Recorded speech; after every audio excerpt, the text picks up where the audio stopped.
দাদাদের মাথা খারাপ হয়ে গেছে আমাদের কিছু আচরণে, কারণ আমরা এখন চায়নার সাথে, তুরস্কের সাথে, পাকিস্তানের সাথে, রাশিয়ার সাথে ব্যবসা বাণিজ্য আরম্ভ করেছি। দাদা পাগল হয়ে গেছে। পৃথিবীর মানুষ আমরা দেখি মাটি খুঁড়লে তারা তেল পায়, গ্যাস পায়, আর ওই শয়তানরা শুধু মাটি খুঁড়লে নাকি মন্দির পায়, তাও যেখানে সেখানে না, শুধু মসজিদের নিচে। আপনি দেখেননি কতগুলো মসজিদের নিচে ওরা মন্দির পেয়েছে এই কথা বলে ভেঙে ফেলেছে। আল্লাহর ঘর যারা এভাবে টুকরা টুকরা করতে পারে তারা যেন এটা খেয়াল করে, আমরা স্মরণ করাচ্ছি, এটা রেকর্ড হচ্ছে, ওরাও শুনছে। তারমিহিম বিহিজারাতিন মিন সিজ্জিল ফাজআলাহুম কাআসফিম মাকুল। ১৫০০ বছর আগে ওদের বাপ দাদারা আব্রাহা কাবা ঘর ধ্বংস করতে এসে তারা কিন্তু একেবারে কাসফিম মাকুল হয়ে গেছে। কি এই যে গরু ছাগল বিভিন্ন পশু পাখি খাবার খাওয়ার পরে যেটা উগরিয়ে দেয়, কেমন লাগে দেখতে, ঠিক তাদের অবস্থা ওই হয়েছিল। আপনাদের অবস্থাও আল্লাহ কিন্তু এই করবে। অলরেডি 7 সিস্টার যদি ভেঙে যায়, আর ভেঙে যাওয়ার উপক্রম হয়ে গেছে। বাংলাদেশ শুধু ডক্টর মোহাম্মদ ইউনূস একটু টাচ দিয়েছিল যে 7 সিস্টার কিন্তু থাকবে না, এমনি নরম হয়ে গেছে। আমাদেরকে ভয় দেখিয়েছে যে আমরা খাবার দেব না, পেঁয়াজ দেব না, আলু দেব না, না খেয়ে বাংলা মরবে। আরে ভাই, আমাদেরকে মানুষ ভয় দেখায়। বাংলাদেশে আমরা আর যাই করি, আমরা মুসলমান, নামাজ কম পড়তে পারি, রোজা কম রাখতে পারি, আমরা মুসলমান না? আমাদের তো বছরে 1 মাস না খেয়ে থাকা ফরজ, আর সেই মাস, এই মাস চলছে না সেটা। আর আমাদেরকে খাবারের ভয় দেখিয়ে নিজেরাই ভয় পেয়েছি। এখন তাদের আলু, তাদের পেঁয়াজ এই বর্ডারে এসে পৌঁছে। এখন বলতেছে আসেন কলকাতায়, 100 টাকার প্রায় 25 টাকা আপনাদের আর নেওয়া হবে না, মাফ করে দেওয়া হবে। পাগল হয়ে গেছে। এই জন্যে ওদের সবচাইতে বেশি ভয় কিসের ভয়? মরণের ভয়। বাংলাদেশে ধর্ষণ যে করে তার পক্ষে উকিল এখন দাঁড়াতে ভয় পায়। এক কথা বলেন না কেন? আসিয়ার ধর্ষক যারা, তাদের পক্ষে উকিল দাঁড়িয়েছিল, উকিল পর্যন্ত পিটানি খেয়েছে। তাহলে ধর্ষকের পক্ষে দাঁড়ালে জনগণ পিটিয়ে আপনাকে মেরে ফেলে। আপনি আল্লাহর মামলার আসামি, আপনাকে তো মেরে ফেলা দরকার।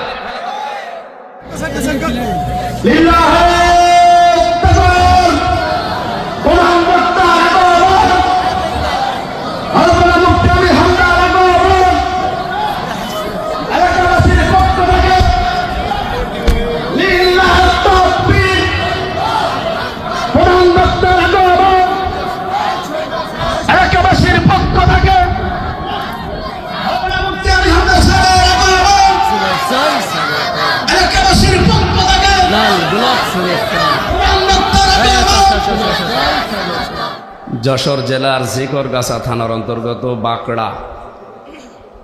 বাঁকড়া বাজার কেন্দ্রীয় ঈদগাহ জামে মসজিদের উদ্যোগে তাফসিরুল কোরআন মাহফিলের স্বনামধন্য সভাপতি, বীর মুক্তিযোদ্ধা, শ্রদ্ধাভাজন ব্যক্তিত্ব আলহাজ BSM আলী আকবর, প্রধান অতিথি বিশিষ্ট ব্যবসায়ী জনাব আলহাজ মিজানুর রহমান, বিশেষ অতিথি হিসাবে উপস্থিত আছেন আলহাজ মাওলানা আব্দুল খালেদ, জনাব জামির হোসেন, জনাব মনিরুল ইসলাম, জনাব ইব্রাহিম হোসেন, মালয়েশিয়া প্রবাসী।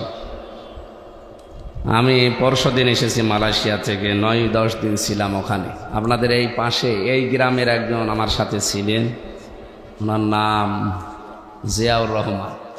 জিয়া ভাই আপনাদেরকে পেনাঙে আছে, হ্যাঁ, উজ্জ্বলপুর। যাই হোক, বাঁকড়া বলল যে বাঁকড়া আমার বাড়ি। মঞ্চে বসা আছেন আপনাদের এই এলাকার সন্তান, যশোরের মুক্তিযোদ্ধা ডিগ্রি কলেজের শ্রদ্ধাভাজন শিক্ষক প্রফেসর মোহাম্মদ জাহাঙ্গীর হোসেন, আমার শ্রদ্ধাভাজন স্যার। প্রশাসনের যে ভাইগুলো আজকে পাহারা দেওয়ার জন্যে, শৃঙ্খলা ঠিক রাখার জন্য এসেছে, অথচ আগস্টের 5 তারিখে হলে শৃঙ্খলা ঠিক রাখার জন্যে না, শৃঙ্খলা ধ্বংস করার জন্য আসতো। এমনকি আমি এখানে আসার আগে আমার মনে হয় 2 গাড়ি পুলিশ এখানে বসে থাকতো। আজকেও আছে 2 গাড়ি, ধরার জন্যে না, দোয়া নেওয়ার জন্যে। এ পরিবেশ যারা কায়েম করে দিয়ে গেলেন 2024 সালে, এই মহান মানুষদেরকেও স্মরণ করছে। আল্লাহ শাহাদতের সর্বোচ্চ মাকাম যেন তাদের দান করে। আপনি কি বোঝেন শহীদ এই শব্দটা শুনতে যত সহজ, এটাতে এত সহজ শব্দ না। যদিও বাংলাদেশে যাত্রার নামের আগে আমরা দেখি শহীদ লাগিয়ে দেয়। সেদিন ব্রাহ্মণবাড়িয়া, ওখান থেকে আসার সময় দেখি বিশ্ব রোডের সাথে একটা সাইনবোর্ড টাঙিয়েছে, শহীদ শ্রী ধীরেন্দ্রনাথ দত্ত। বলেন তো, নাম শুনেই বোঝা যাচ্ছে যে ওর ইমান নেই। ও কি শহীদ হতে পারে? কেন লিখল? পরবর্তীতে আমি ওই গ্রামে ছিলাম মাহফিলে, জিজ্ঞাসা করলাম, ভাই যে এই লোকটার নাম, এই নাম শুনে তো বোঝা যাচ্ছে যে অন্য ধর্মের লোক, শহীদ হয় কি করে? হুজুর ও চাঁদার টাকা ভাগাভাগি করতে গিয়ে মরে গেছে। এরকম শহীদ বাংলাদেশে বহু জায়গায় আমরা দেখি। হল দখল করতে গিয়ে, বাজার দখল করতে গিয়ে, ঘাট দখল করতে গিয়ে মারা যায়, এরা বলে শহীদ। বাংলাদেশে আপনি একজনের নামের আগেই দেখবেন শহীদ লেখা আছে, শহীদ জিয়া। একে এমনি এমনি লিখা। কাবা শরীফে আমি 16 সালে ছিলাম। কাবা শরীফে ওই সময় দেখেছিলাম আরাফাতের ময়দানে পাশেই যে মসজিদে নামিরা, এই যে হাজী সাহেব বসে আছে, আপনি হাজী না? হ্যাঁ। ওখানে ইমাম সাহেব দোয়া করছিল 16 সালে খুতবার ভেতরে আরবিতে। ওনার বাংলাটা এই যে, আল্লাহ শহীদ জিয়াউর রহমান, তার মাথার ওপরে কুদরতের ছায়া তুমি দিয়ে রাখো। চিন্তা করলাম, বাংলাদেশের মানুষ ওনার নামে কাবার ইমাম দোয়া করে কেন? পরবর্তীতে দোয়ার ব্যাখ্যা তিনি 2-3টা কথা বললেন। আপনি তো আরবি বললে বুঝবেন না, আমি বাংলায় বলছি। উনি বলতে চাচ্ছিলেন যে উনি বাংলাদেশ থেকে নিম গাছ, জিয়া গাছ বলে, নিম গাছ, এটা নিয়ে, এই যে ওইটা নিম গাছ না? হ্যাঁ, ওই যে নিম গাছ। আরাফাতের ময়দানে হাজার হাজার নিম গাছ তিনি লাগিয়ে দিয়েছিলেন। পৃথিবীতে যত মানুষ হজ করতে যায়, আরাফাতের ময়দানে যাওয়া ছাড়া হজ হয় না। কারণ 3টা ফরজের একটা ফরজ ওখানে যাওয়া লাগবে। আর ওখানে যারা যায় 45 ডিগ্রি 50 ডিগ্রি সেলসিয়াস চলে, মাথা গরম হয়ে যাবে। একটু যদি ছায়া পাওয়া যায় মনে হচ্ছে যে একে জান্নাতে আছে। আমি নিজেও ছিলাম নিম গাছের ছায়ার নিচে। দোয়ার সারমর্ম হচ্ছে এই যে মানুষের মাথার উপরে এই রোদের ভেতরে যিনি ছায়ার ব্যবস্থা করে দিলেন, আল্লাহ তুমি তাকে কুদরতের ছায়া দিয়ে ধন্য করো। এই জন্য লোকটার নাম শুনলেই আপনি যে দেশে যান, আমি প্রায় এই যে স্বাধীনতার পর থেকে, মানে এই দ্বিতীয় স্বাধীনতা, বহু দেশ ঘুরলাম। যেখানে যাই বাঙালি যারা আছে তারা জিয়ার নাম উচ্চারণ করার আগেই বলে শহীদ জিয়া। কেন? তাকে মেরে ফেলেছে মানুষ, শহীদ বলা লাগে কেন? বঙ্গবন্ধুকেও তো মেরে ফেলেছিল নাকি? মেরে ফেলেনি? কেউ কি আজ পর্যন্ত বলেছে যে শহীদ বঙ্গবন্ধু? আর কেউ বলে? কেন বলে না? 2 জনকেই তো মানুষ মেরে ফেলেছে। তার মানে একজনের কাজকর্ম এমন কিছু দুনিয়ায় ছিল যার কাজকর্ম আমার আল্লাহর পছন্দ হয়েছে। সূরা আলে ইমরান 4 নম্বর পারা 6 নম্বর পৃষ্ঠা, এটা 15 নম্বর লাইনে আছে, 140 নম্বর আয়াতের মাঝের অংশে, ওয়ালিয়ালামাল্লাহুল্লাযীনা আমানু ওয়া ইয়াত্তাখিযা মিনকুম শুহাদা। আল্লাহ তাআলা বলেন, তোমাদের ভেতরে কিছু মানুষকে আমি শাহাদতের মর্যাদা দিয়ে ধন্য করি। কাকে? যার প্র্যাকটিক্যাল লাইফ আমার ভালো লাগে, যার জীবনটা আমার পছন্দ হয়, আর যার ঈমান আছে। এই 2টা গুণ আমি যখন দেখি যে না, লোকটার ঈমান আছে এবং লোকটার কাজকর্ম আমার পছন্দ হয়, তখন তাকে আমি সাধারণভাবে মরণ দেই না, তাকে শাহাদতের মরণ দিয়ে ধন্য করি। আজকে হাজী সাহেব যদি এখন মারা যায়, ঈমান নিয়ে যদি মরতে পারে, ওনাকে কবরে দিয়ে দেবেন, ঘুমিয়ে থাকবে, কিয়ামত পর্যন্ত ঘুমাবে। সিংহায় ফৎকার দেবে ইসরাফিল, জেগে উঠবে আল্লাহর দরবারে হিসাব দেওয়ার জন্য। এর আগে পরে আর কিছু নেই। কিন্তু উনি যদি শাহাদতের মরণ পায়, কবরে দেওয়ার সঙ্গে সঙ্গে উনি ঘুমাবে না। আল্লাহ বলেন, বালা হায়াউন ইনদা রাব্বিহিম ইউরযাকুন, তারা তো জীবিত এবং আমি নিজে তাদেরকে রিজিক দেই। যশোরবাসী শুনতেছেন? বলেন তো, মানুষ কি ঘুমিয়ে থাকলে খাওয়া লাগে? তাহলে এর আগে ওনার কথা বললাম, ইমান নিয়ে মরে গেলে উনি কবরে থাকবে ঠিক, কিন্তু কি করবে? ঘুমিয়ে থাকবে। বলেন বলেন, ঘুমিয়ে থাকলে খাওয়া লাগে? কিন্তু শাহাদতের মরণ পেলে ঘুমাবে না, জিন্দা থাকবে, জীবিত থাকবে, আল্লাহ নিজে খাওয়াবে। আর খাবার খাওয়ালে কি হয়? রক্ত, গোশত, চর্বি এগুলো তৈরি হয় না? তাহলে যারা শহীদ হয়ে গেল 2024 সালে, 1971 সালে যারা শহীদ হয়েছে, এই মানুষগুলো কিন্তু মারা যায়নি, এই জন্যে মরে গেছে এই কথা বলা যাবে না। যারা শহীদ হয় এদেরকে যদি কেউ বলে মরে গেছে, তার গুনাহ হবে। সূরা বাকারা 154 নম্বর আয়াতে আছে, রব্বুল আলামিন বলেন, আলা তাকুলু লিমান ইউকতালু ফি সাবিলিল্লাহি আমওয়াত বাল আহইয়াউ ওয়ালাকিন লা তাশউরুন। কখনো এই কথা বলবা না মুখ দিয়ে যারা শহীদ হয়েছে তারা মরে গেছে, না, এই কথা বলা যাবে না, তারা জীবিত, তোমরা টের পাও না। এতটুকু বলে আল্লাহ শেষ করে দিতে পারতেন। মানুষ যেন মুখের পরে অন্তরে ধারণা করতে পারে, এই জন্য অন্তরের ওপরও আল্লাহ নিষেধাজ্ঞা জারি করেছেন। ওয়ালা তাহসাবান্নাল্লাযীনা কুতিলু ফি সাবিলিল্লাহি আমওয়াতা বাল আহইয়াউন ইনদা রাব্বিহিম ইউরযাকুন। বলেন আল্লাহু আকবার। সূরা আলে ইমরান 169 নম্বর আয়াতে আছে, আল্লাহ পাক বলেন, যারা শহীদ হয়েছে, আমি আল্লাহর রাস্তায় যারা জীবন দিয়েছে, মানবতার জন্য যারা জীবন দিয়েছে, এ কথা কখনো ধারণাও করবা না যে লোকটা মরে গেছে। তারা জীবিত এবং আমি নিজে তাদেরকে রিজিক দেই। এ প্রমাণ আমি প্রায় 100টা লিখেছি কোরআন আর হাদিস, আর এই বাস্তবতা সম্পর্কে একটা বলছি। হযরতে আমির হামজা আমার নামে নাম, বিশ্বনবীর চাচা, মুহাম্মদুর রাসূলুল্লাহর আপন চাচা। উনি কিন্তু শহীদ হয়েছিলেন, সাধারণভাবে মারা যাননি। তাকে 70 টুকরা করেছিল কাফেরেরা, এমনকি বিভিন্ন জায়গায় তার টুকরাগুলো ছড়িয়ে দিয়েছে। নবীজি তার লাশ টুকরাগুলো সাহাবায়ে কেরামকে দিয়ে বললেন, এক জায়গায় করো। 3টা টুকরা শরীরের পাওয়াও যায়নি, কাফেররা জবাই করেছে, টুকরা টুকরা করে বিভিন্ন পাহাড়ের পাদদেশে ছড়িয়ে দিয়েছে। ওরা লাশের টুকরাগুলো এক জায়গায় করে দেখলেন 3টা জায়গা মেলে না, তার মানে 3 টুকরার পাওয়া যায়নি। নিজের চাদর দিয়ে নবীজি তার লাশটা ঢেকে দিলেন। শহীদ যারা হয় তাদেরকে যেহেতু গোসল দেওয়া হয় না, কথা বুঝতেছেন, ওনাকে গোসল দেওয়া হয়নি। মাথা থেকে হাঁটু পর্যন্ত চাদর দিয়ে ঢাকা, কিন্তু পার ঢাকতে চায় না। নবীজি নিজে পাহাড়ের লতা পাতা দিয়ে তার পাটা ঢেকে দিলেন।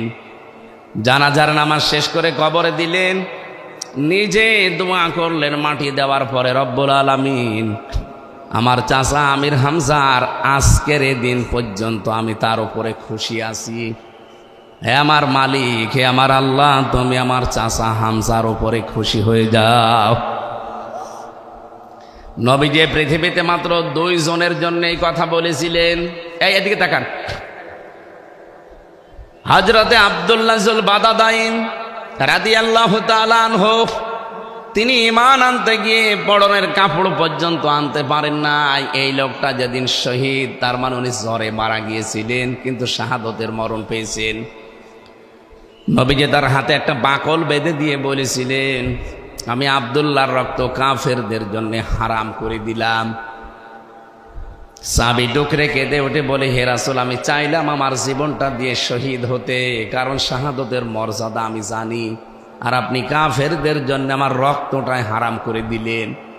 বিশ্ব নবী বলেন, আব্দুল্লাহ, তোমার যে অ্যাক্টিভিটিস আজকের এই ময়দানে আমি দেখেছি, এখন যদি তুমি জ্বরে পড়েও মারা যাও, কিয়ামতের দিন আল্লাহ তোমাকে শাহাদতের মর্যাদা দান করবে। এই লোকটা যেদিন ইন্তেকাল হয়, শাহাদত বরণ করে নবীজি নিজে তার কবর খুঁড়ে লাশটা কবরের ভেতরে শুয়ে নিজে দোয়া করেছিলেন, রব্বুল আলামিন আজকের এই দিন পর্যন্ত আমি আব্দুল্লাহর উপরে খুশি আছি, মেহেরবানি করে তুমিও খুশি হয়ে যাও। এই আব্দুল্লাহর জন্য একবার নবী নিজে দোয়া করেছিলেন, আর এই যার একজন তার চাচা হামজা রাদিয়াল্লাহু তাআলা আনহু বললেন, হে আল্লাহ আমি এ পর্যন্ত খুশি আছি কারণ আমার বাবা আমার জন্মের আগে দুনিয়া থেকে বিদায় নিয়েছে। এই পৃথিবীর ময়দানে আমার বাবার আদর আমি পাইনি। সবচাইতে বেশি মহব্বত ভালোবাসা আদর আমাকে দিয়েছে যিনি, তিনি আমার এই চাচা, আমি তার কাছে ঋণী হয়ে আছি। হে আল্লাহ তোমাকে আমি এই মুহূর্তে আহ্বান জানাচ্ছি, মেহেরবানি করে তুমিও খুশি হয়ে যাও। 30 বছর পর, এই কিসের গল্প করেন, পরে পরে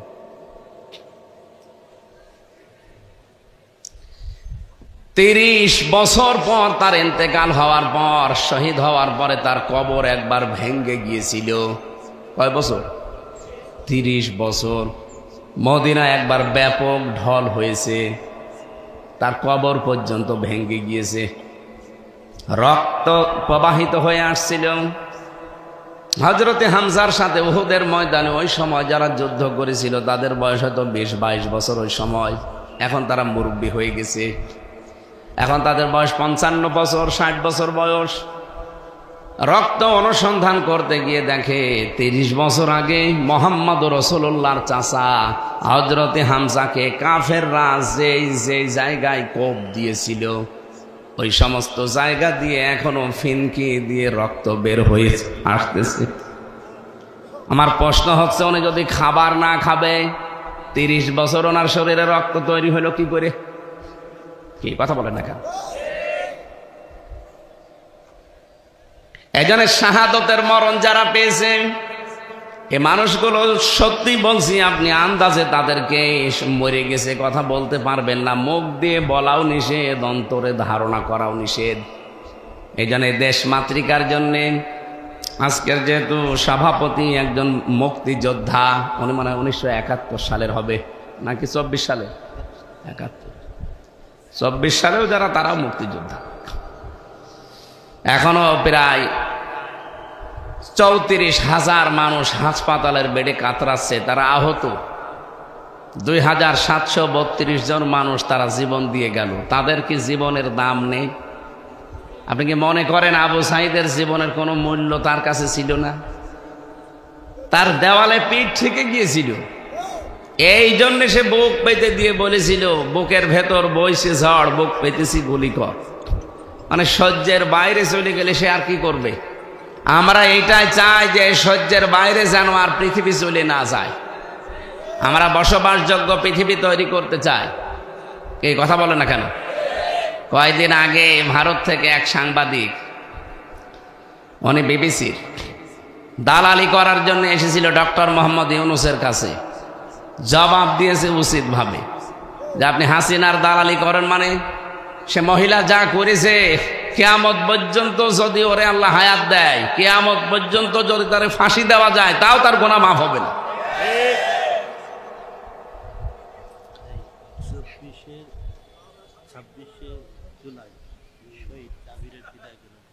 আলহামদুলিল্লাহ। সম্মানিত ভাইরা, আমরা যে কথা বলতে চাচ্ছিলাম যে আগস্টের 5 তারিখের আগের পরিবেশ আর এই মার্চের 20 তারিখের পরিবেশ এক আছে? এক নেই। আল্লাহ যেহেতু সময়টা পাল্টিয়ে দিয়েছে, মালয়েশিয়া, সিঙ্গাপুর, থাইল্যান্ড এই দেশগুলোতে আল্লাহর হুকুম, মালয়েশিয়ায় কিছু আছে, থাইল্যান্ডে, সিঙ্গাপুরে আল্লাহর বিধান ওরা মানে না।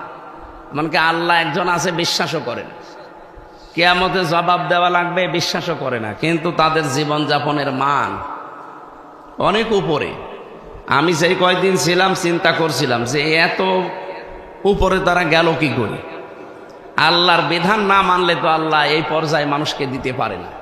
তারা আল্লাহকে বিশ্বাস করে না ঠিক, কিন্তু আল্লাহর যতগুলো বিধান আছে কিছু বিধান দেখলাম নেই, কিন্তু বাকিগুলো যা মানে পুঙ্খানুপুঙ্খানুভাবে মানে।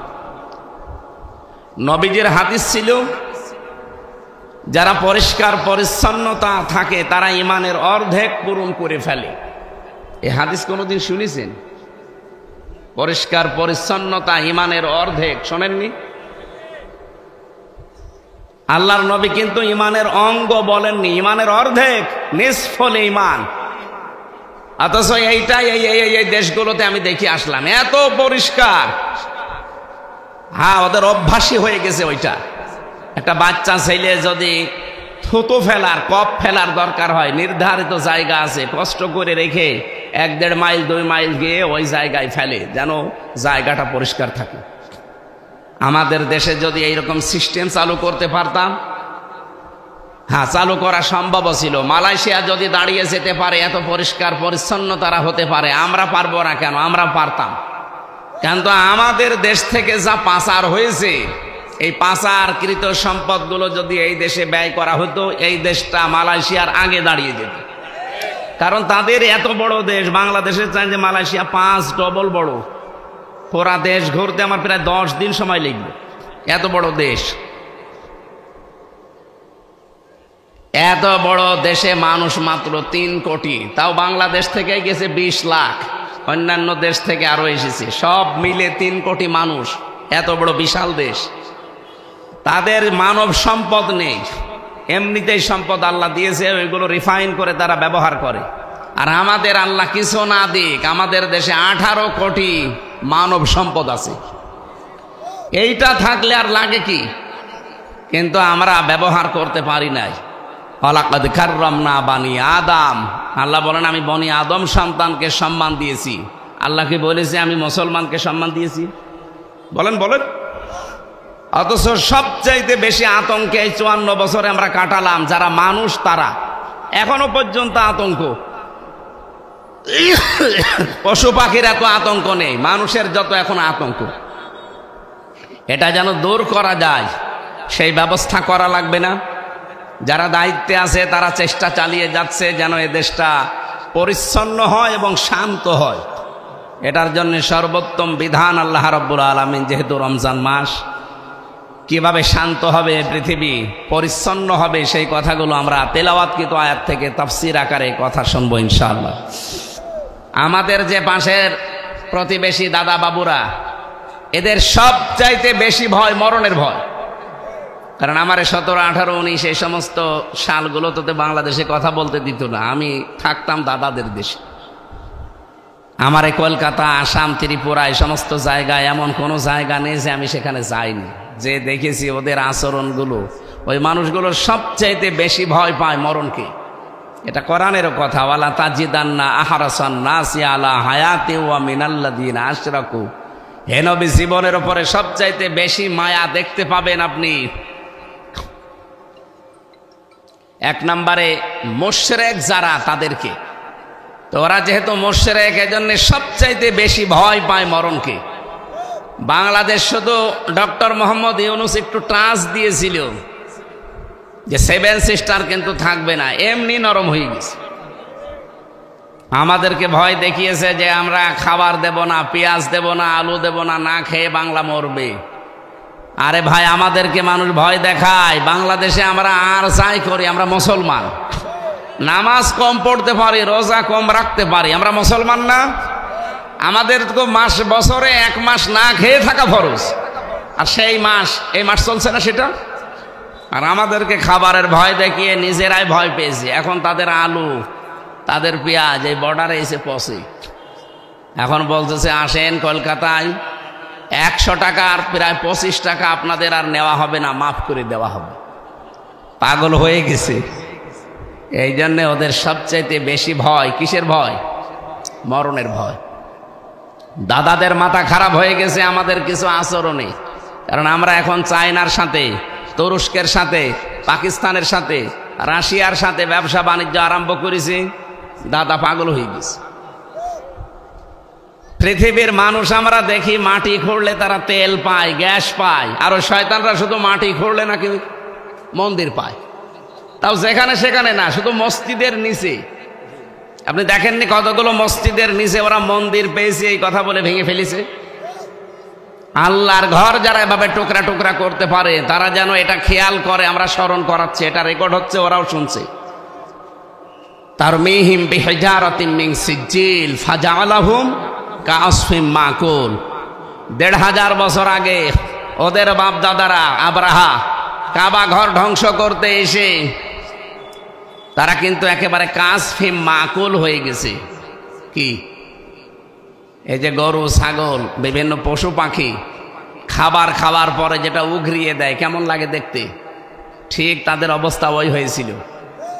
আপনাদের অবস্থাও আল্লাহ কিন্তু এই করবে। অলরেডি 7 সিস্টার যদি ভেঙে যায়, আর ভেঙে যাওয়ার উপক্রম হয়ে গেছে, এজন্য আল্লাহর ঘরের সাথে বেয়াদবি করা বন্ধ করেন, অন্তত জুলুম বন্ধ করেন।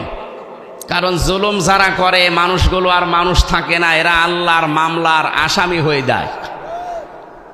বাংলাদেশে ধর্ষণ যে করে তার পক্ষে উকিল এখন দাঁড়াতে ভয় পায়। এক কথা বলেন না কেন? আসিয়ার ধর্ষক যারা, তাদের পক্ষে উকিল দাঁড়িয়েছিল, উকিল পর্যন্ত পিটানি খেয়েছে। তাহলে ধর্ষকের পক্ষে দাঁড়ালে জনগণ পিটিয়ে আপনাকে মেরে ফেলে, আপনি আল্লাহর মামলার আসামি, আপনাকে তো মেরে ফেলা দরকার। এই জন্য আমরা ব্যক্তিগত জায়গা থেকে শুরু করে আন্তর্জাতিক পর্যন্ত কোন জায়গায় যেন জুলুম না করি বা জুলুমের সাপোর্টার না হই। এই 15.5 বছরে যে জুলুম হয়েছে, পৃথিবীর ইতিহাস পাল্টিয়ে গেছে। একটা জুলুম পৃথিবীর মানুষের চোখ দিয়ে পানি বের করে দিয়েছে আয়না ঘর। কি কঠিন অবস্থায় মানুষকে রেখেছিল আপনি ভাবতে পারেন? এরকম একটা চেয়ারে বসিয়ে একটা সুইচ টিপ দিলে 120 বার ঘোরে। আমি নিজে নিহত ছিলাম 10 দিন।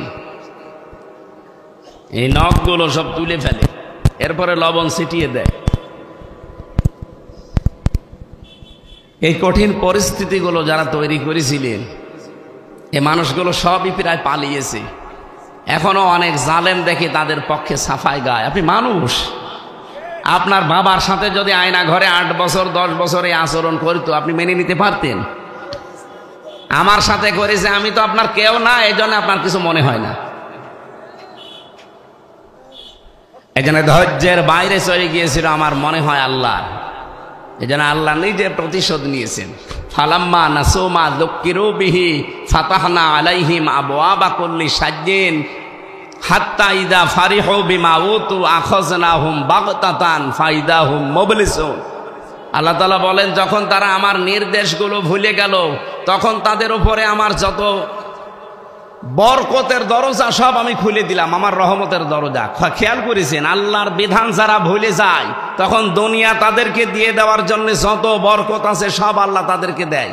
নাজ নিয়ামত, ক্ষমতা, টাকা পয়সা, পাওয়ার প্রতিপত্তি সব আল্লাহ দিয়ে দেয়। ঠিক তাই করেছিল। 15.5 বছরে আল্লাহর কোন বিধানটা তারা বাকি রেখেছিল বলেন? প্রশ্ন করতে পারেন যে মসজিদ বানিয়েছে, কিসের মসজিদ বানিয়েছে? নিজের টাকা খরচ করে মসজিদ বানিয়েছে, সব সৌদি আরবের টাকা।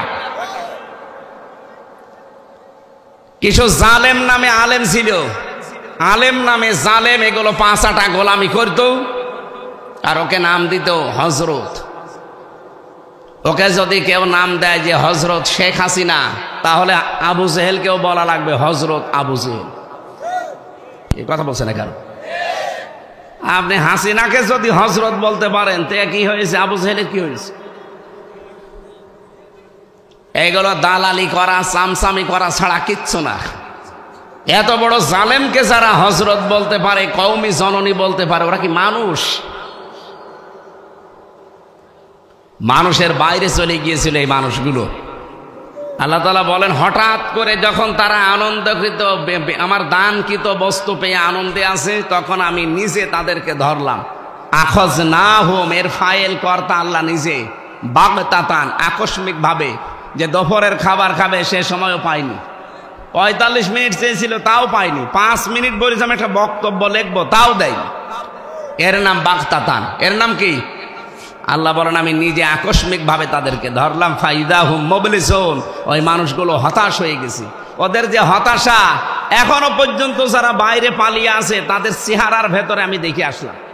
সিঙ্গাপুরে যেই হোটেলে উঠেছিলাম, মালয়েশিয়া, থাইল্যান্ডে যেই হোটেলে উঠি, দেখি নিচে 2 জন বসে চা খাচ্ছে। কে গো এখানে?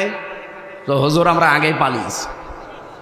আগেই পালিয়েছেন কেন? এই দেশে যে আপনার সাহেব পাড়া আছে ওখানে থাকবেন না? ওখানে থেকে মায়ের খাবো। বাংলাদেশের জনগণ এখানেও আছে, যদি শোনে যে সাহেব পাড়ায় অমক এসে আছে, পিটিয়ে আগুন ধরিয়ে দেবে মেরি। কি করলেন টাকা পয়সাগুলো পাচার করে? নিজেও এখন থাকতে পারেন না, হোটেলে থেকে মরেন। আর চেহারার ভেতরে কি হতাশা! আল্লাহ যে বললেন ফাইদাহুম মুবলিসুন, 100% আয়াতটা তাদের উপরে কার্যকর। ফাকুতিয়া দাবিরুল কওমিল্লাযিনা যালামু, আল্লাহ বলেন জালেমদের শিকড় কাটা হয়ে গেছে। এটেছে কে? না না, আপনি আলেন, এই এখানে হুজুর বসে আছে না? কতিয়া এটা মজুল, এর ফাইল জানা আছে? কতিয়া মজুল, এর ফাইল কর্তা জানা নেই। এজন্য জালেমদের উপরে যে ঝড় বয়ে গেল আগস্টের 5 তারিখের পর থেকে, কে করেছে? আরে বললাম না কর্তাকে, ফাইলকে জানা নেই, কে করেছে কেউ জানে না। আপনি আমার কুষ্টিয়ার মাহবুবুল আলম হানিফের বাড়ি যে দেখেন, পায়খানার প্যান পর্যন্ত খুলে নিয়ে গেছে, তো খুলিয়েছে কে কেউ জানে না। হ্যাঁ, আপনি ধানমন্ডি 32 নম্বরে যে দেখেন, কে করলো কেউ জানে না। ওখানে আযাবুল বুলডোজার নাজিল হয়েছিল। ওর নাম কি? আযাবুল বুলডোজার। আল্লাহ এখানে যে ফাকুতিয়া দাবিরুল কওমিল্লাযিনা যালামু দিলেন, জালেমদের শিকড় কাটা হয়ে গেছে। আমার মনে হচ্ছে যে এই দৃশ্যটা আল্লাহ 1500 বছর আগে, উনি তো সবই জানে। এ বাংলাদেশ সম্পর্কে এটা জেনে আগেই নাজিল করেছি। এটা সূরা নমলে পাবেন, 19 নম্বর পারা, 20 নম্বর পৃষ্ঠা, 7 নম্বর লাইনের 52 নম্বর আয়াতে আছে। আল্লাহ রাব্বুল আলামিন বলেন ফাতিলকা বুয়ুতুহুম খাওয়িয়াতাম বিমা যালামু ইলা আখিরি আয়া।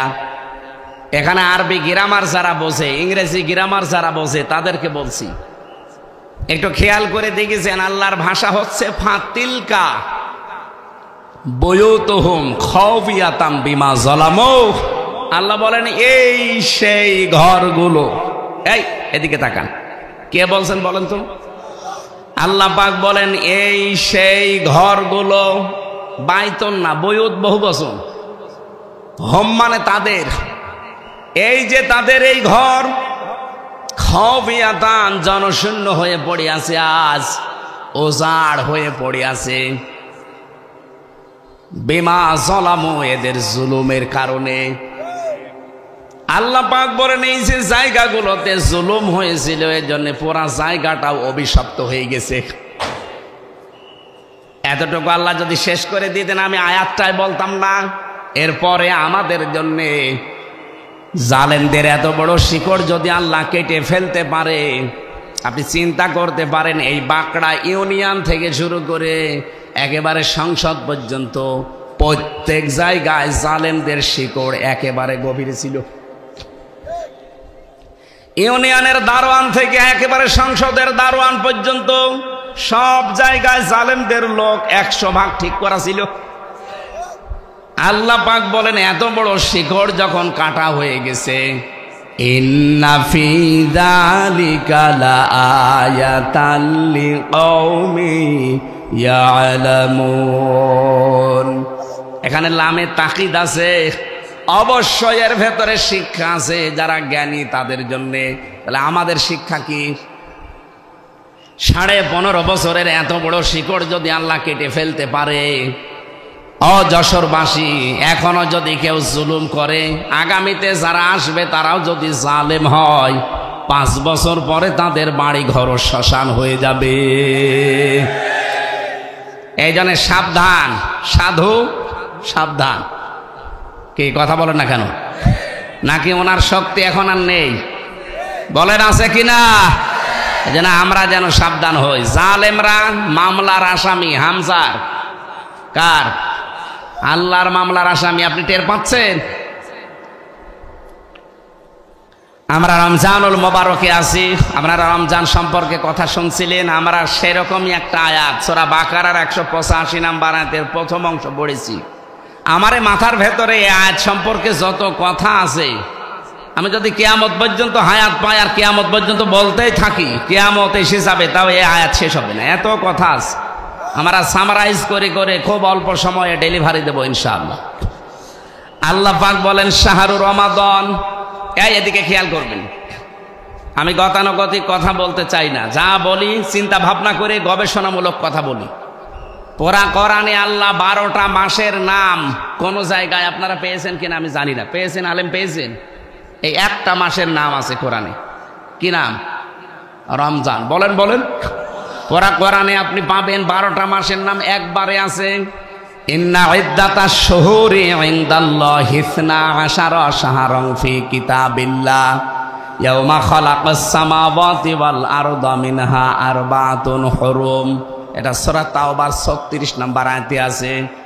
আল্লাহ পাক বলেন আসমান আর জমিন যেই দিন তৈরি করি ওই দিন আমার কিতাব কোরআনে, এদিকে তাকান, আসমান জমিন যেই দিন বানিয়েছি ওই দিন আমার কিতাব কোরআনে কারিমে 12টা মাসের নাম আমি লিখে দিয়েছি। কয়টা? কিন্তু কোরআনে কারিমে আপনি 12টা মাসের, এই মুহররম, সফর, এরপরে রবিউল আউয়াল, রবিউল সানি এরকম পাবেন না, রজব, শাবান, খালি একটা মাসের নাম আছে। আল্লাহ বলেন 12টা মাসের নাম আমি আমার কিতাবে লিপিবদ্ধ করে রেখেছি, অথচ আমরা শুধু একটা মাসের নাম কোরআনে কারিমে পেলাম, তার নাম রমাদান। রমজান শব্দের শাব্দিক অর্থ হচ্ছে জ্বালিয়ে দেওয়া, পুড়িয়ে দেওয়া, শেষ করে ফেলা। রব্বুল আলামিন এখানে 4টা বিষয় আমাদেরকে জানিয়েছেন, একটার সাথে আরেকটা রিলেটেড। 1 নম্বরে রমজান, 2 নম্বরে কোরআন, 3 নম্বরে সিয়াম, 4 নম্বরে তাকওয়া। আজকের তেলাওয়াত কিন্তু আয়াত থেকে 4টা বিষয় একটার সাথে আরেকটা যেহেতু লাগানো আছে, আমরা মিলিয়ে নিয়ে বাড়ি যাব ইনশাআল্লাহ। থাকবেন না আর ঘন্টাখানিক না, আধা ঘন্টা থাকলে হবে। প্রথম নাম্বার বলছিলাম শাহরুর রমাদান। আল্লাহ পাক বলেন এই সেই মাস যার নাম, আরো জোরে বলেন, কেউ যদি রমজান এই শব্দটা উচ্চারণ করে সওয়াব পাওয়ার নিয়তে, নবীজি বলেন কমপক্ষে তার আমল নামায় 50টা নেকি হবে। র মিম দাদ আলিফ নুন, কয়টা? 5টা অক্ষর আগে, এক একটা অক্ষরে 10টা করে নেকি হয়। 5 দোকানে 5 10-এ 50টা নেকি হবে। এই জন্য রমজান বললে আপনি জোরে বলবেন। আল্লাহ বলেন এই সেই মাস যার নাম, আরো জোরে, কি রমজানের সাথে কি? আল্লাযী উনজিলা ফীহিল কোরআন, যে মাসে আমার কোরআন আমি নাজিল করলাম। যশোরবাসী, আমার প্রশ্ন হচ্ছে কোরআন নাজিল হয়েছে মাত্র 1500 বছর আগে, আর রমজান মাস আল্লাহ বানিয়েছি দুনিয়া তৈরি করার সময়। তাহলে একে 1500 বছর আগে এই মাসের বয়স। এর বয়স কত কোটি কোটি বছর বলেন তো? পৃথিবী যেই দিন তৈরি হয় ওই দিন আল্লাহ আসমান জমিন বানানোর সময় তার কিতাবে 12টা মাসের নাম লিখেছিলেন, তার ভেতর রমজান আছে না? তাহলে মানে রমজান কোরআন শরীফ নাজিল হওয়ারও অনেক আগেও ছিল, কিন্তু রমজানের এই মর্যাদা মূল্য ছিল না, যার কারণে রমজানের মর্যাদা মূল্য আল্লাহ বাড়িয়ে দিয়েছেন, তার নাম হচ্ছে কোরআন। বিবাহের ক্ষেত্রে আমরা যখন দেখি 5000 বরযাত্রী গেছে, কিন্তু বর যায়নি, মেয়ের বাবা যা খাওয়া দাওয়া দিয়েছিল সব এবার তুলে নেবে। যদিও বরযাত্রী যাওয়া জায়েজ নেই। এই এলাকায় কি বরযাত্রীর সিস্টেম আছে? না, এই সিস্টেম যেহেতু মুসলমানদের ধর্মে নেই, এটা হিন্দুদের ধর্মে আছে, তারা পালন করুক। আমরা এটা আজকে থেকে তওবা করা লাগবে। বরযাত্রী দাওয়াত দিলেও যাবেন না। হ্যাঁ, অলিমা আছে ইসলামে, অলিমা করেন। অলিমা কি ছেলের বাড়িতে হয় না মেয়ের বাড়িতে? আপনি কোথায় যান? সুতরাং মেয়েদের মর্যাদা কত মেয়েরা টের পাচ্ছেন? সম্মানিতা মা বোনেরা, এরকম প্রায় 27টা সম্মানের কথা পেয়েছি আমি। আজকে থেকে মেয়ের বাবা যারা আছেন, মেয়ে বিয়ে না হয় না হোক, এই বরযাত্রী খাওয়ানো যাবে না। আর যারা বরযাত্রী খেতে যান, আপনি তো একেবারে ছোট লোক, ইতর, কোন কারণে জান আপনি? 18 বছর, 20 বছর, 22 বছর এত কষ্ট করে মেয়েটা লালন পালন করে আপনারা দেখছে, এরপর আবার 2000 মানুষ খাওয়ানো লাগবে। আপনি কি রাস্তায় থালা নিয়ে বসতে পারেন না? আমি চাইবো আজকে থেকে বরযাত্রীর দাওয়াত দিলে আমরা যেন আর কেউ না যায়। কি বরযাত্রী যাওয়া জায়েজ আছে? মেয়ের বাবার বাড়ি থেকে তার মন মতো, তার খুশি ছাড়া, তার অনুমতি ছাড়া একটা পান খাওয়াও জায়েজ নেই, আরো মরণের খাওয়া খায়। অলিমা করা জায়েজ আছে, কিন্তু অলিমা করে না। হাজী সাহেব অলিমা করেছেন? হ্যাঁ, আলহামদুলিল্লাহ, এই তো একটা পুরুষ মানুষ পেয়েছি। আমি যে বলছি আমিও তো পারিনি, কারণ আমি ওই সময় এত সচেতন ছিলাম না। বারবার যে বলছি অলিমা আর বরযাত্রীর কথা, কারণ আমার 3টা মেয়ে, আমার মেয়ে বিয়ে দেওয়া লাগবে না?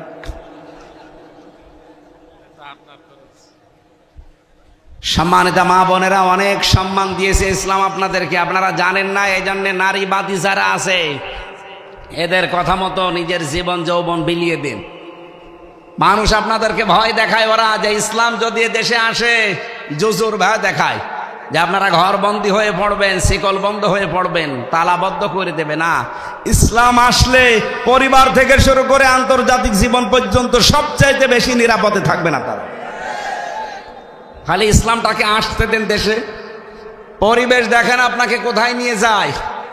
নবীজি জানিয়েছেন একটা মেয়ে হলে একটা জান্নাত, 2টা মেয়ে হলে 2টা জান্নাত, 3টা মেয়ে হলে 3টা জান্নাত। এমনি না, এর অনেকগুলো কারণ আছে।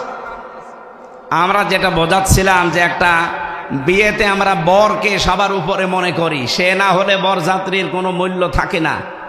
আল্লাহ পাক বলেন 12টা মাস, এরও কোনো মূল্য নেই আমার কাছে। রমজানেরও মূল্য ছিল না, শুধু মূল্য হয়েছে কোরআনের কারণে। অথচ এখানে 1000 মানুষ যদি থাকে, আমার মনে হয় 998 জন কোরআন শরীফ পড়েও না, বসেও না। তা আপনার মর্যাদা বাড়াবে আল্লাহ কিসে? রোজা কি শুধু না খেয়ে থাকার নাম? আল্লাযী উনজিলা ফীহিল কোরআন, আল্লাহ পাক বলেন আমি কোরআন এই মাসে নাযিল করেছি হুদাল লিন্নাস, মানুষদেরকে পথ দেখানোর জন্য। বায়্যিনাতিম মিনাল হুদা ওয়াল ফুরকান, স্পষ্ট দলিল আর প্রমাণের ভেতরে দেওয়া আছে। হুদা শব্দটা হাদিন ইসমে ফাইল থেকে যদি আপনি নিতে পারেন, এর বাংলা অর্থ দাঁড়ায় পথ প্রদর্শনকারী। পৃথিবীতে একটাই মাত্র কিতাব আছে যেটা মানুষকে হেদায়েত দিতে পারে, তার নাম কোরআন। নারী পুরুষ যারা আছেন সবাইকে আমি আজকের এই অনুষ্ঠান থেকে আহ্বান জানাচ্ছি, এখন থেকে দৃঢ় সিদ্ধান্ত নিয়ে বাড়ি যাবেন। এই রমজানের আজ 11-12 দিন আছে, আমি কোরআন না শিখে মরব না। শুধু কোরআন না শিখে না, কোরআন আমি বুঝতে চাই। যেভাবেই হোক অন্যান্য ভাষা বোঝার জন্য যেমন চেষ্টা চালাই, কোরআন আমি বোঝার জন্য 100 ভাগ চেষ্টা চালাবো। আপনার বয়স এখন 60 বছর হতে পারে, আপনি যদি কোরআন পড়া, কোরআন বোঝার জন্য এখনই চেষ্টা চালান, যতদিন মরণ না আসবে আপনি তালেবে এলেম হয়ে গণ্য হয়ে যাবেন। আরে ভাই, তালেবে এলেম শুধু 5 বছর 6 বছর বয়সে তারাই না, এ মুরব্বীও তালেবে এলেম। যখন থেকেই কোরআন শোনার জন্যে, বোঝার জন্যে, জানার জন্যে চেষ্টা চালাবে, সে নারী হোক আর পুরুষ হোক, ওই দিন থেকে সে আল্লাহর কাছে তালেবে এলেম। কি আর ওই অবস্থায় যদি আপনি মারা যান, বিনা হিসাবে বিনা বিচারে আপনি জান্নাত পেয়ে যাবেন। এই জন্য যার জন্য দাম বেড়েছে, সেই বরের মর্যাদা, কোরআনের মর্যাদা এই মাসে দেওয়া লাগবে না? কি কি মর্যাদা সেটা? অল ফুরকান। আল্লাহ বলেন এই রমজান মাস কোরআন নাজিল হয়েছে, কোরআন সামনে আছে, সত্য মিথ্যা পার্থক্য করে বাকি জীবন চালানো লাগবে। সুতরাং রমজান এসেছে, কোরআনও আছে, রোজা আছে, চলে যাবে আর 11-12 দিন পরে। যদি সামনের বাকি জীবন হক আর বাতিল কোনটা কোরআন দিয়ে পার্থক্য করে চালাতে না পারেন, আপনার জীবন ব্যর্থ। আমি কথা বোঝাতে পেরেছি, আমি জানি আপনি বুঝেছেন। এখন যদি না বোঝার ভান করে থাকেন, ওটা আপনার বিষয়। সামনে কোনটা হক কোনটা বাতিল এটা পার্থক্য করবেন কি? আপনার বাবার জীবনী দিয়ে। কি দিয়ে? আরো জোরে বলেন। আশা করছি এইটা সামনে রাখবেন। 3 নম্বরে সিয়াম, আল্লাহ রাব্বুল আলামিনের নবী বলেন আস-সাওমুলি, আর-সিয়াম বলেন নাই। সিয়াম এটা জেনারেল ভাবে একটা বিধান, ধরনায় পাক আসতে থাকে বছরের পর বছর, কিন্তু আস-সাওমু এই শব্দ কিসের জন্যে? আমরা যারা এখানে শিক্ষিত মানুষ তাদেরকে বলছি আস-সিয়াম আস-সাওম দুইটা শব্দ আকাশ পাতাল। সিয়াম এটা ধারাবাহিকভাবে আসবে, এক বছরের পরে আর এক বছর আসবে, যদি বেশি থাকেন পাবেন। কিন্তু আস-সাওমু এটা হাদিসে কুদুসি, নবীজি বলেন আল্লাহর কথা আমার মুখ দিয়ে আল্লাহ ডেলিভারি দিয়েছেন, আস-সাওমু লি, রোজা আমার জন্যে, ওয়া আনা উজজা বিহি, আমি নিজে তার পুরস্কার। জোরে বলেন সুবহানাল্লাহ। কি আস-সাওমু আস-সিয়াম এর পার্থক্য কি? রোজা রাখতে হলে চারটা বিষয় সামনে রাখা লাগে। এক নম্বরে ক্ষুধা, খাবার, 2 নম্বরে পানীয়, 3 নম্বরে যৌন সম্ভোগ, 4 নম্বরে আল্লাহর হারাম বস্তুগুলো ছেড়ে দেওয়া। এই 4টা বিষয় যখন মানুষ ছেড়ে দিতে পারবে, সেই লোকটার আস-সাওমু এই শব্দটার সাথে পরিচিত হবে। এই 4টা বিষয় নিজের জীবনে বাস্তবায়ন করে যদি কেউ রোজা থাকতে পারে, তার পুরস্কার কি? আল্লাহ বলেন আমি নিজে দেব, অথবা আমি নিজেই তার পুরস্কার হয়ে যাব। জোরে বলেন সুবহানাল্লাহ। কিয়ামতের দিন একটা দরজা আল্লাহ আলাদা বানিয়েই রেখেছেন, তার নাম রায়আন, যারে তারে প্রবেশ করতে দেবে না। যেই লোকটা রোজা ছিল তাকে আল্লাহ প্রবেশ করাবে। এই জন্যে সিয়াম যেহেতু শুধু আমাদের প্রতি না, সিয়ামের পূর্বেও ছিল। আল্লাহ রাব্বুল আলামিনের পূর্বে যে সিয়ামগুলো দিয়েছিলেন, আমি আলেমদেরকে বলছি, আমি কিন্তু প্রশ্ন করবো এবার, এর আগে যত সিয়াম ছিল আমাদের এই মতো সিয়াম না। হযরতে মরিয়ম আলাইহিস সালামও সিয়াম করেছিলেন, কিন্তু তার সিয়াম ছিল শুধু কথা বলা যাবে না, বাকি সব কাজ করা যাবে। তিনি রোজা রেখেও খাবার দাবার খেতেন, পানি খেতেন। কথা বুঝতেছেন? কামা কুতিবা আলাল্লাযিনা মিন ক্বাবলিকুম, রোজা শুধু তোমাদের জন্য আমি লিখে দেইনি, হ্যাঁ তোমাদের বিধানটা আলাদা। তোমরা ওই 4টা বিধান যদি পালন করে রোজা রাখতে পারো, তাহলে তোমাদের সিয়াম হবে আস-সাওম। সেটা কি? 1 নম্বরে আপনি খাবার থেকে, 2 নম্বরে পানীয় থেকে, 3 নম্বরে স্ত্রী সম্ভোগ থেকে, 4 নম্বরে আল্লাহর হারাম বস্তুগুলো থেকে নিজেকে বাঁচিয়ে রাখবেন। এই 4টা মেনে নেওয়ার নাম আস-সাওম। 4টা মেনে নেওয়ার নাম কি? এটা শুধু আমাদের প্রতি উম্মতি মুহাম্মদি, কিন্তু কামা কুতিবা আলাল্লাযিনা মিন ক্বাবলিকুম, তোমাদের পূর্বে যত নারী পুরুষ বিদায় নিয়েছে, অন্য নবীর উম্মত যারা, তাদের প্রতি কিন্তু এইরকম সিয়াম ছিল না। তাদের সিয়ামের সিস্টেম ছিল আলাদা, তাদের সিয়ামের ধরন ছিল আলাদা। এই যে মরিয়ম আলাইহিস সালামের কথা বললাম, উনিও রোজা রেখেছিলেন, কিন্তু আমাদের রোজায় খাওয়া যায় না, আর ওনার রোজায় খাওয়া যেত। আমাদের রোজায় কথা বলা যায়, কিন্তু ওনার রোজায় কথা বলা যেত না। আমি এরকম প্রায় 70টা নিয়ম পেয়েছি পুরা কোরআনে। এতগুলো দলিল আমি লিখেছিলাম, লম্বা করে বলা যাচ্ছে না, কারণ জোহরের পর আবার আরেকটা অনুষ্ঠান আছে আমার, এই জন্য আমি খুব সামারাইজ করছি। তাহলে সিয়ামের সিস্টেমগুলো আল্লাহ দিয়েছেন এক এক নবীর উম্মতের প্রতি এক এক রকম করে, আর প্রত্যেকের উদ্দেশ্য ছিল একটা। আমি আবার বলছি, সিয়াম আমাদের প্রতি, রোজা আমাদের প্রতি যেই নিয়মে, অন্য নবীর উম্মতের প্রতি এরকম ছিল। বলেন বলেন। ওনাদের সিস্টেম আলাদা ছিল। ইহুদিরা রোজা রাখে, কিন্তু তাহারা সেহরি করে না। খ্রিস্টানরা রোজা রাখে, তারা ইফতারি করে না। হিন্দুরা রোজা রাখে, উপোস থাকে, বাবা মা মরে গেলে ওটা ওরা রোজা মনে করে। পৃথিবীর কোন জাতির সাথে আমাদের রোজার মিল আছে? পৃথিবীতে জাতি আছে কয়টা? 4,500। 4,500 ধর্মের লোক বাস করে এই পৃথিবীতে। তার প্রত্যেকটি আলাদা আলাদা রোজা রাখে, তারা তাদের রোজার নিয়ম আলাদা। কিন্তু আমরা শুধু মুসলিম 210 কোটি আমরা দুনিয়ায়, আমাদের রোজাটা পুরা আলাদা। আমরা ওই 4টা শর্ত যদি মেনে না নিতে পারে, নবীজি বলেন ও না খেয়ে আছে, ও না খেয়ে থাকা আল্লাহর কোনো দরকার নেই, ও খালি শুকিয়ে আছে এইটুকুই। তাহলে আমরা আজকে থেকে রোজার সিয়াম আর সাওমের পার্থক্য বুঝলাম। সিয়াম ধারাবাহিকভাবে আসতে থাকে, রুটিন, এটাই রুটিন ইবাদত, প্রত্যেক বছরে আসবে।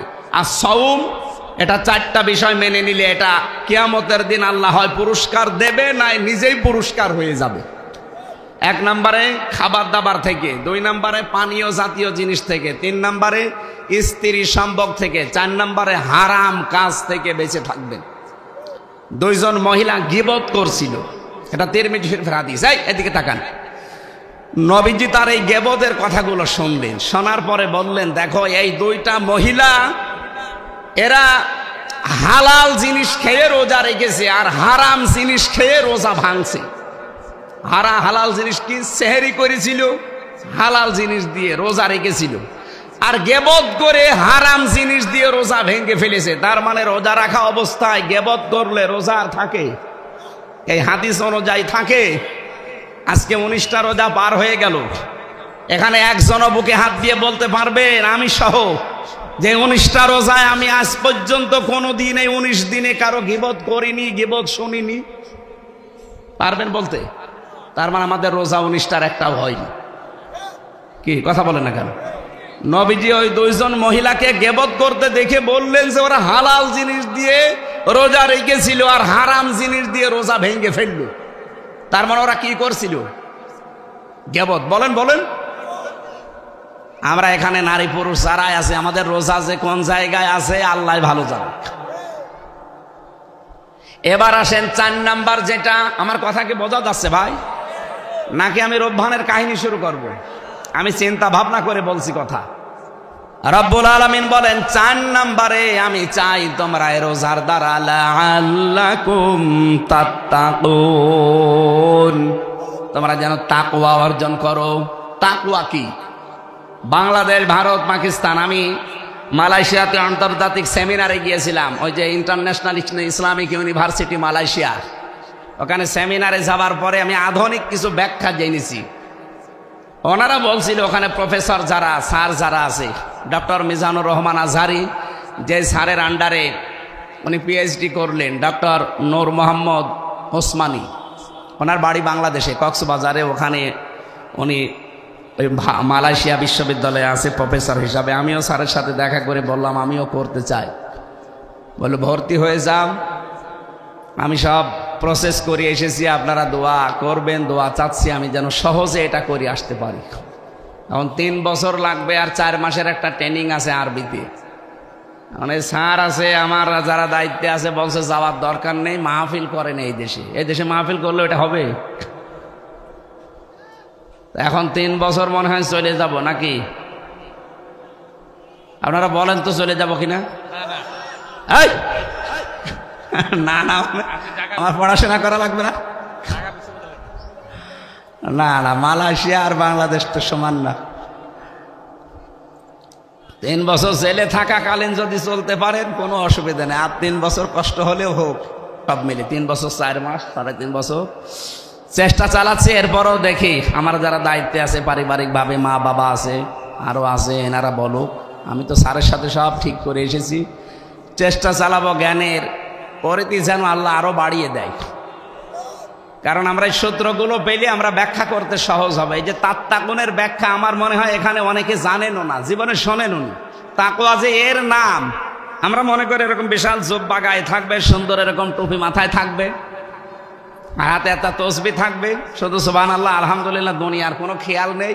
এ বিশাল পরহেজগার, এ বিশাল তাকওয়াবান, এ বিশাল বুজুর্গ হয়ে গেছে। না, তাকওয়া অর্জন করতে চাইলে 4টা জিনিস আপনার ভেতরে মাস্ট বি থাকা লাগবে। আমি প্রত্যেককে বলবো, হয় মোবাইলে তুলবেন, নাই লিখে নিয়ে এখনই বাড়ি যেয়ে মিলাবেন আপনি কয়টা মানেন আর কয়টা এখনো মানতে পারেন না। নারী পুরুষ সবার জন্য এটা দরকার। আর আজকের ওয়াজের সামারাইজ এইটাই। 1 নম্বরে আল খাউফু মিনাল জালিল, আল্লাহর ভয় অন্তঃকরণে সৃষ্টি করা। এটা রমজানের দ্বারাই সম্ভব। আপনি যেহেতু এই 12 ঘন্টা 14 ঘন্টা 15 ঘন্টা সময় না খেয়ে থাকতে পারেন, সময় সুযোগ থাকলেও আপনি খান না, এরকম জায়গা নেই। এই ভয়টা যেন বাকি 11 মাস আমার জীবনে কন্ট্রোল হয়, এই ভয়টা যদি রমজানের মতো 11 মাস আপনি নিয়ে যেতে পারেন, আপনি মনে করবেন আপনার ভেতরে আল্লাহর তাকওয়া তৈরি হচ্ছে। 2 নম্বরে, আমি কিন্তু খুব সংক্ষেপে বলছি, 2 নম্বরে আল আমালু বিত তানজিল, কোরআন অনুযায়ী